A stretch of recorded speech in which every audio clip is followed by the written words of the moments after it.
The greatest trick the divine ever pulled was hiding a weapon inside a wounded heart. You weren't born to be understood. You were planted as a mystery.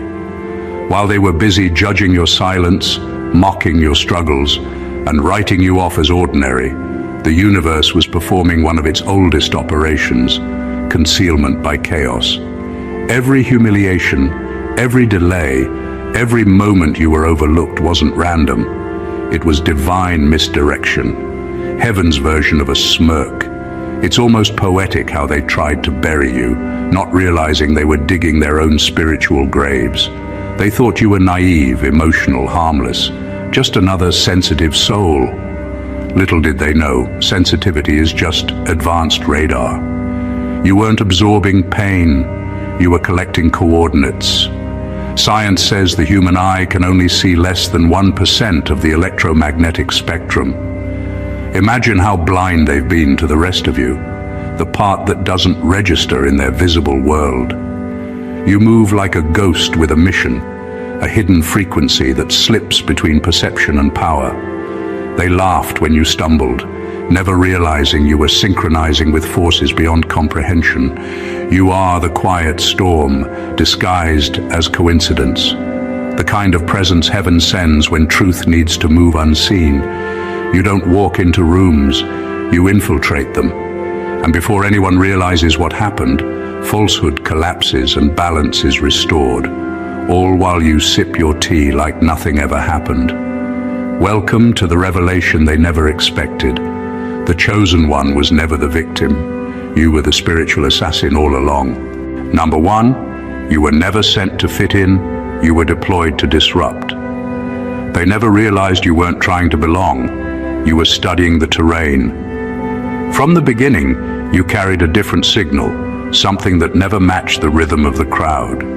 You didn't come to blend in, you came to break patterns that were never supposed to exist. While others were chasing acceptance, you were decoding agendas. You watched how people moved, how they spoke, how they masked their fears with confidence and their envy with kindness. Every encounter was a download, every betrayal a file transfer. You were gathering intel, not seeking love. They mistook your patience for weakness. They thought your silence meant surrender, but stillness was your strategy.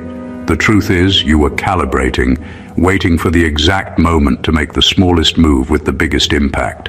Real assassins don't swing wildly. They strike once, and it's over.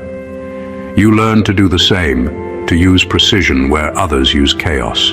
You mastered the art of quiet correction. You didn't fight to prove yourself. You let truth do the talking. And truth always arrives with perfect aim.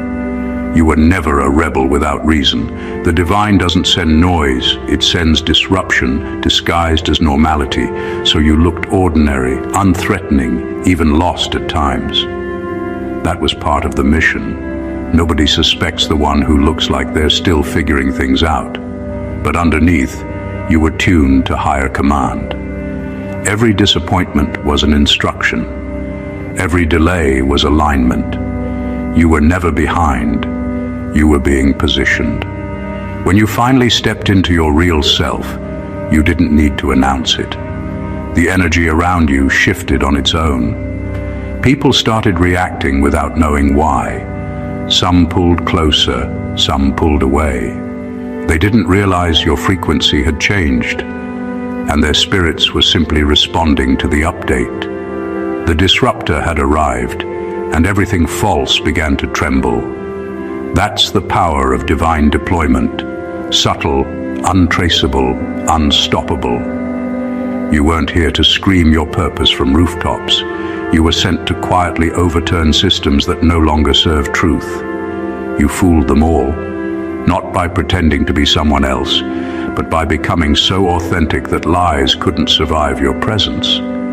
That's what it means to be chosen. Not loud, not famous, but divinely precise. You don't fit in because you're designed to realign. Number two, you don't seek revenge. You deliver realignment. Revenge was never your language. You were built for something far more surgical. Correction. While others waste their energy trying to make people pay, You learned that balance pays its own bills. You don't chase karma, you embody it. When someone crosses you, you don't plot, you elevate. You rise in silence, and that rise reorders everything. Your growth becomes their mirror. The light you carry exposes what they tried to hide. That's the kind of justice only the divine can design. You don't retaliate because you understand how energy works. Hitting back would keep you trapped in the same vibration that hurt you. You'd rather ascend and let that altitude do the talking.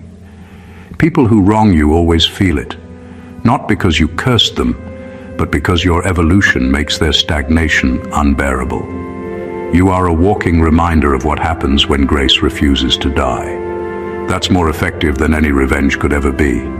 You've reached the point where you can look at those who betrayed you and feel no bitterness, just understanding. You see now that they were instruments. Their rejection redirected you. Their lies forced you toward truth. Their disrespect trained your discernment. They were never enemies. They were unknowing assistants in your transformation. You didn't lose to them. You learned through them. And that's why you win differently. You don't destroy people. You dismantle illusions. You expose what doesn't belong. Your energy does the work quietly. It rearranges circumstances, breaks false alignments, and sends everyone back to their rightful place. When you walk away, you're not abandoning anyone. You're letting the universe perform maintenance. The same force that sent you into their lives will now handle what you no longer need to carry. Your presence alone teaches lessons. Some realize it immediately and evolve. Others realize it too late and crumble under the weight of their own choices. Either way, you never have to lift a weapon. Your integrity is the sword. The way you keep choosing peace, despite what you've seen, is what cuts through darkness the most. You don't punish people, you let truth catch up to them. That's real power, not revenge, not anger, but the quiet confidence of someone who knows the universe always balances its own books. Number 3, you're not fighting people, you're terminating programs. You eventually realize that your battles were never really with people. The faces, names, and voices were only carriers of something deeper. Old patterns, generational programs, invisible scripts playing through them. Every argument, every betrayal, every misunderstanding was a system trying to stay alive. That's why it felt repetitive, like the same story wearing different clothes. You weren't cursed. You were assigned to break the loop. Your mission wasn't to fight them. It was to terminate the software running through them. The world is full of people acting from programming they don't even know they have. Beliefs handed down, fears absorbed, wounds inherited. When you confronted them, you weren't dealing with their conscious selves. You were facing a network of energy that's been operating undetected for generations. That's why some people changed the moment you walked away. Your absence forced their system to reboot. You were the disruption their programming couldn't override. You began to understand that peace doesn't come from arguing your truth. It comes from holding your frequency until falsehood short circuits. Every time you refused to react the old way, the program weakened. Every time you forgave instead of retaliating, the code glitched. Your awareness became the delete key. You weren't fighting to win, you were cleansing the field. That's the level most people never reach. The understanding that healing itself is a form of warfare. When you started seeing through the illusion, the energy behind it started losing grip. That's why certain people suddenly turned against you or drifted away. The program couldn't survive your clarity. It had to eject itself before being erased completely. You didn't lose relationships, you lost attachments to outdated versions of reality. Your awakening broke contracts that were never divine to begin with. Now you move differently. You no longer waste energy trying to convince anyone. You know your power isn't in confrontation, but in correction. You walk into rooms and things shift without a word. The programs sense it before people do. That's the unseen part of your assignment. You upgrade the atmosphere simply by existing in truth. You were never a fighter in the old sense. You were a spiritual engineer sent to rewrite corrupted code. And every time you choose consciousness over reaction, the entire system trembles. Number 4, you hide in plain sight, because visibility would break the illusion. You've always felt like you were moving through life unseen, as if people only notice fragments of you but never the full depth. That's not an accident. There's a reason your greatness isn't always recognized, why your energy doesn't fully register in certain spaces. The universe designed your camouflage. You weren't hidden out of fear. You were hidden out of precision. Some truths are too powerful to reveal too early. If the world saw your full light before it was ready, it would burn instead of awaken. Your ordinariness is your invisibility cloak. It lets you study people without their defenses rising. They talk freely, unaware they're revealing their true nature to someone who can see far beyond words. They underestimate you, which makes them honest. And that honesty gives you every piece of information the divine needs you to collect. The universe doesn't need you to shine all the time. It needs you to see clearly, and visibility blinds even the chosen if it comes too soon. So you move quietly. You blend in. You let others think you're average while your spirit operates on a frequency that doesn't even register in their understanding. They can't sense your assignment because their reality depends on not knowing who you are. If they saw your spiritual rank, if they felt the magnitude of your presence, their false confidence would crumble. The illusion needs your disguise to function. That's how deep the design goes. You've probably wondered why your talents go unnoticed, or why people only recognize your worth after it's too late. It's because exposure is permission, and your mission didn't require their permission. It required their unawareness. Your light has been moving through systems quietly, adjusting, healing, dismantling, preparing. Every place you've been overlooked, you've actually been overpowered, because you can't be attacked in a war they don't even know you're fighting. When your time comes, there won't be a grand reveal. You'll simply step into visibility and everything false will start collapsing under its own weight. That's the beauty of divine stealth. You don't announce, you appear. You weren't kept small, you were kept secret. And now that secrecy is the very thing that ensures your victory. Number 5, your pain was the perfect camouflage. They thought your pain broke you, but it was building you in a language only the divine could read. Every wound you carried wasn't a mark of weakness, it was a map. Your heartbreaks, your failures, your nights of silence weren't curses. They were cover. While others were chasing validation and applause, you were being refined in secrecy. The universe hid your transformation inside suffering so that only truth could survive it. It was never punishment. It was encryption. They saw you crying, struggling, doubting yourself, and they believed they'd witnessed your fall. They didn't realize they were watching a metamorphosis hidden in plain sight. The pain was the wrapping, not the gift. Inside every disappointment, there was a download, a coded transmission meant to upgrade your awareness. That's why your darkest moments became your sharpest insight. Pain didn't just teach you, it armed you. Heartbreak made you sensitive to energy. Rejection sharpened your discernment. Loss taught you detachment, the kind that can't be manipulated. Every scar became a spiritual fingerprint, proof that you've walked through fire and learned to navigate by intuition, not validation. You didn't lose anything real. You lost illusions that couldn't travel with you. Each failure removed another disguise, revealing more of the original self that the world could never destroy. While they laughed at your downfall, you were sinking with higher intelligence. Pain forced you inward, and inward was where the real training began. You learned to interpret silence, to feel energy shifts, to hear instruction in the stillness. Those were your secret briefings.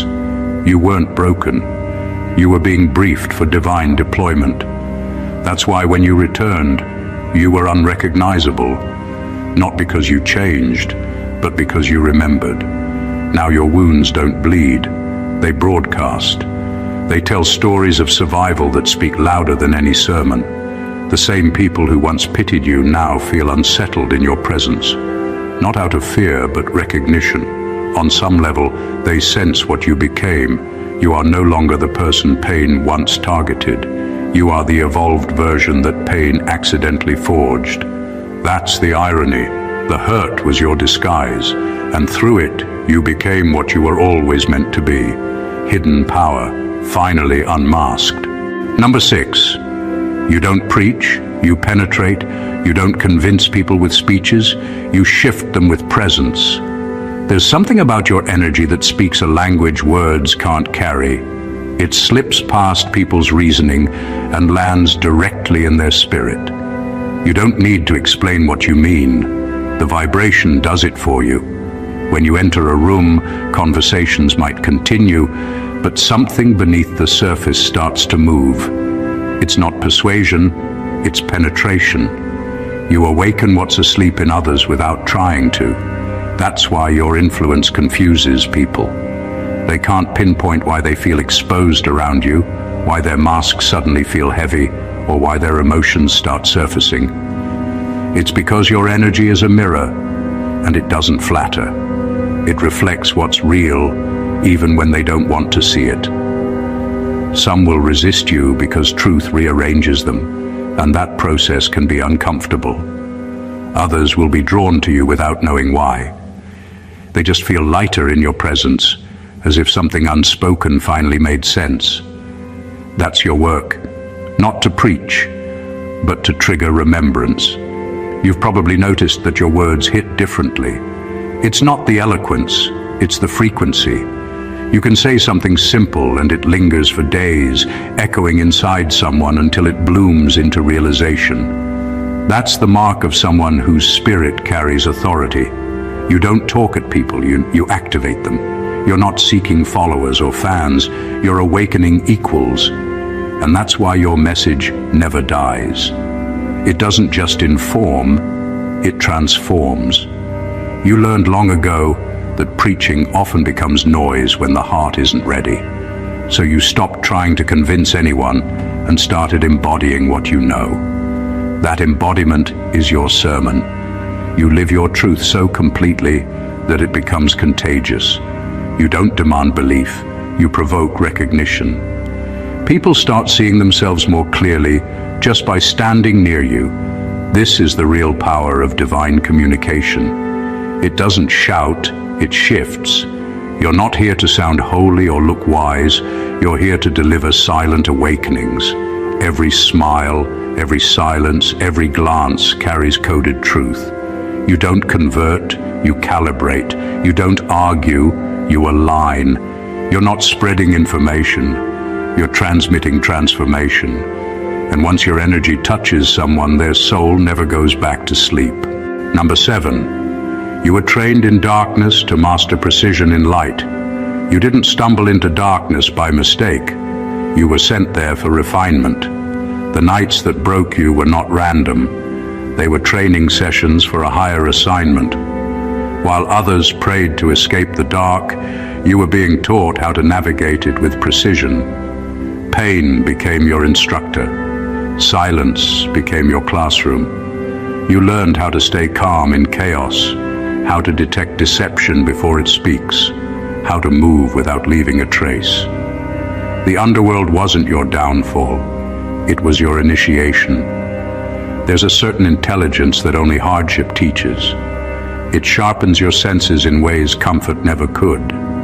You learn to feel energy before it arrives, to sense danger without evidence, to know truth without proof. Every betrayal, every heartbreak, every lonely night stripped away a layer of naivety until only discernment remained. You became fluent in darkness, not to join it, but to understand its language so it could never fool you again. Most people avoid their shadows. You faced yours and found power inside it. You discovered that the same place where fear lives is also where clarity hides. You learned that surviving darkness isn't the victory, mastering it is. You walked through fire so that when the light came, you'd know how to handle it without arrogance. The storms didn't just test you, they trained your focus. You learned to see through illusions, to sense manipulation before it unfolds, to act only when movement serves purpose. That's not trauma, that's tactical evolution. Now you move differently. You no longer react, you respond. You don't get drawn into drama because you can see the roots behind every scene. You're surgical with your energy, intentional with your words, and lethal to deceit. The darkness taught you the value of silence, the strength of timing, and the art of invisible warfare. You became a spiritual assassin, not through rage, but through restraint. You don't fear the dark anymore because you've been on speaking terms with it. You know what it sounds like, what it smells like, how it tries to disguise itself as light. You've studied it up close. That's why now, when you move in truth, your precision is divine. You no longer guess, you execute. The underworld didn't break you. It built the version of you that heaven can finally trust with light. Number 8, you don't argue with demons, you reassign them. You reached a level where you realized not every battle deserves conversation. Darkness feeds on reaction, and silence starves it. You don't waste energy debating what already knows it's wrong. You simply issue commands in the language of authority. You've stopped arguing with lower vibrations because you finally understand who you are and where your power originates. You're not at war with darkness, you're above its pay grade. When you speak, energy moves because it recognizes the signature of someone who's mastered alignment.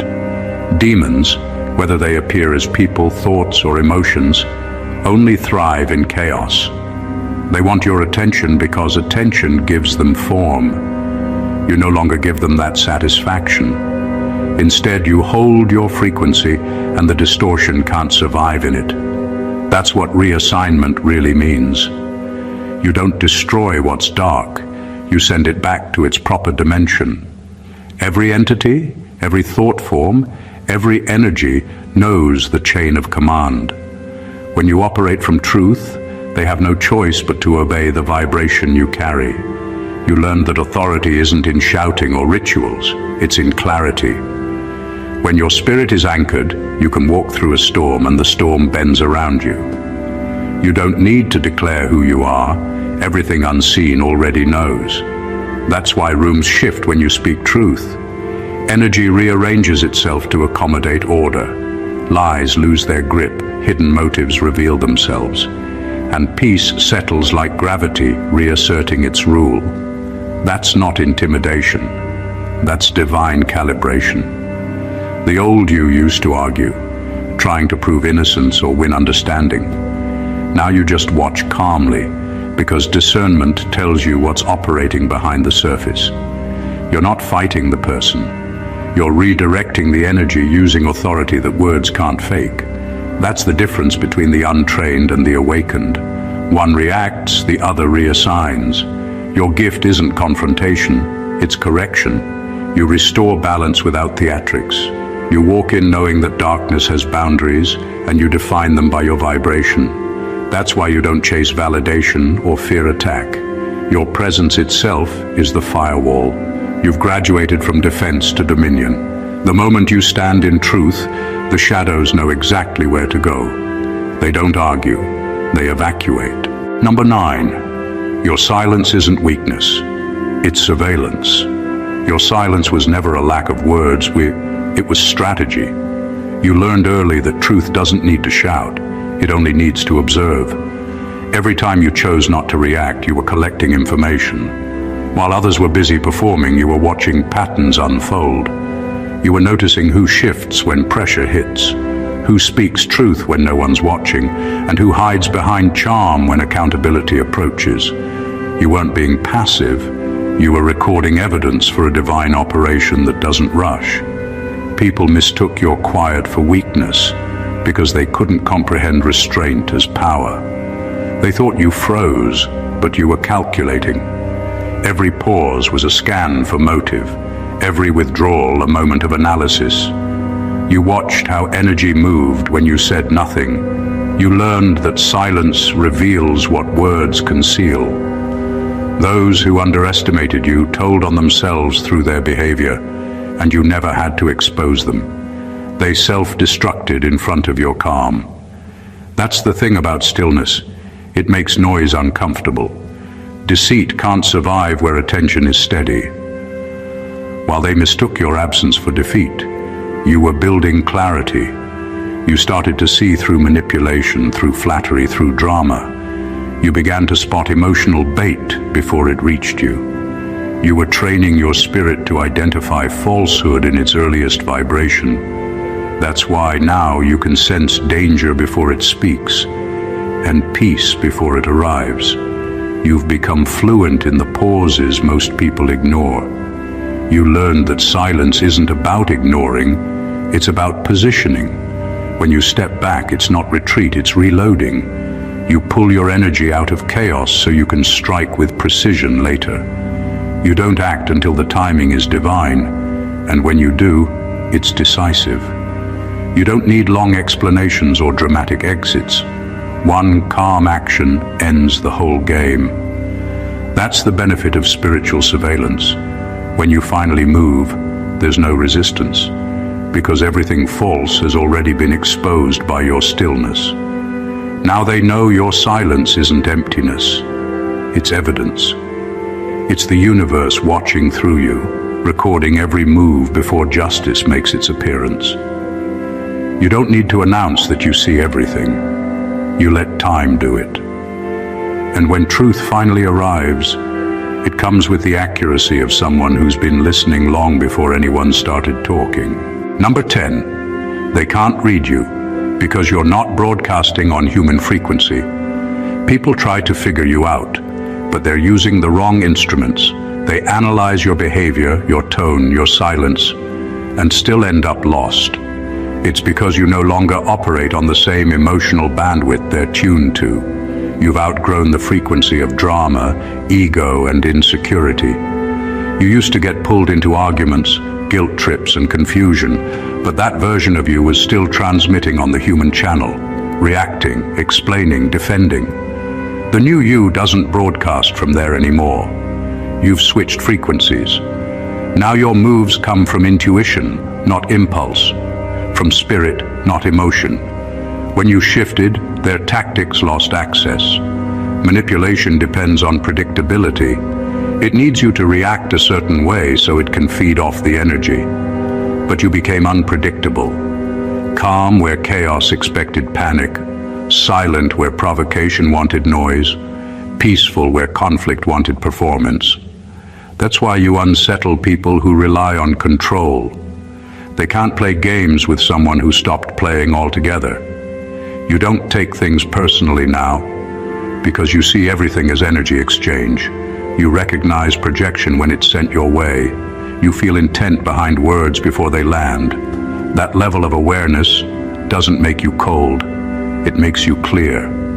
You can love deeply without being blind.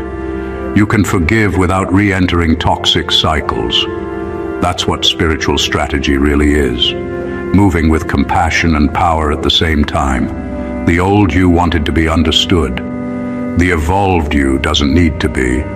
You realize that understanding isn't always possible for those still trapped in lower patterns. They can't interpret a signal they're not equipped to receive.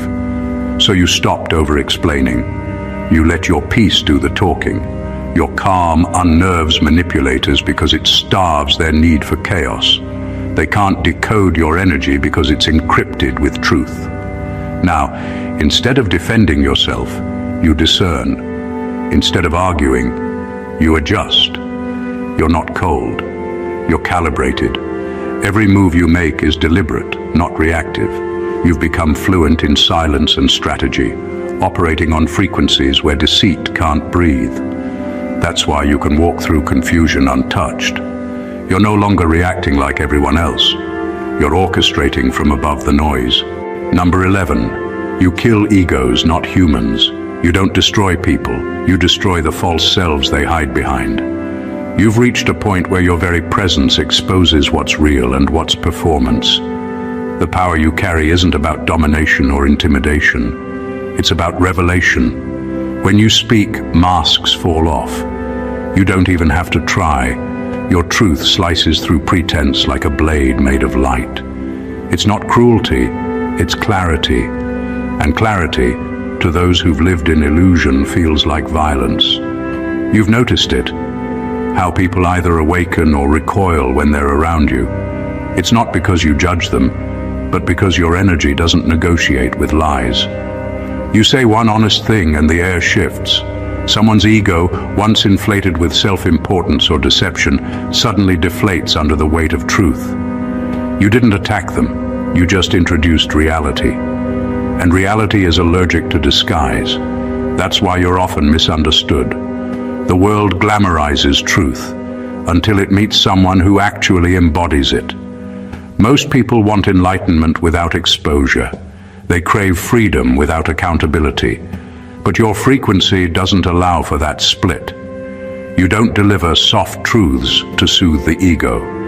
You deliver sharp truths to set the soul free. And freedom always begins with something dying, usually the false identity that people have built to survive. You don't speak from arrogance or moral superiority. You speak from experience. You've had your own ego shattered before. You felt what it's like when illusion crumbles and the truth burns through what you thought you were. That's why your truth carries power. It's not theory, it's testimony. You've walked through the collapse and you know what stands after the dust settles. Authenticity. Your words don't destroy, they detoxify. They remove the poison of self-deception that keeps people trapped. Some will hate you for it because not everyone's ready to meet themselves. Others will thank you later when the sting fades and the light finally feels like home. Either way, your purpose is fulfilled. You're not here to comfort the ego. You're here to awaken the essence. You don't draw blood. You draw truth. You're not killing people. You're killing the lies they thought they needed to live. Number 12. You're the calm before every collapse. You carry a frequency that truth recognizes instantly, and lies can't survive it. When you enter a space, the energy begins to rearrange itself without you saying a word. It's not arrogance, it's physics. Falsehoods are unstable structures, and your presence is the pressure that reveals every crack. That's why chaos often follows peace when you show up. You're not causing trouble. You're activating the expiration date of what was never real. You've probably noticed how things start falling apart after you arrive somewhere. Relationships, friendships, organizations, even belief systems. It's not coincidence, it's calibration. You don't bring destruction, you bring alignment. And alignment feels like collapse to anything that's built on lies. Truth isn't soft. It dismantles everything that pretends to be it. That's why you often get blamed for the fallout. People sense that things start unraveling when you appear, and they confuse divine correction with disruption. You walk in peace, but that peace has authority. It's the kind of calm that doesn't negotiate with chaos. You don't argue, you don't accuse, you don't even try to fix things. You just are. And your beingness demands honesty. Pretenses begin to suffocate under the weight of your authenticity. Secrets crawl into the light, facades start to tremble, and truths that were buried rise to the surface, gasping for air. You don't force it, it's automatic. The vibration of truth can't coexist with the vibration of deception, and you carry that frequency effortlessly. That's why your journey has often been misunderstood. People think you bring bad luck, or that things fall apart around you, but in reality, Your presence just accelerates what was already destined to crumble. You don't end things. You expose what time was already eroding. You're the final mirror before the storm hits, the last calm before the reckoning. When the dust settles, what remains is always purer, clearer, truer. That's the quiet blessing hidden in your chaos. You're not the destroyer. You're the divine reset disguised as peace. You walk into rooms, and everything false starts checking its pulse. That's your power. You don't shout, you don't fight, you simply exist. And existence itself becomes revelation. Number 13.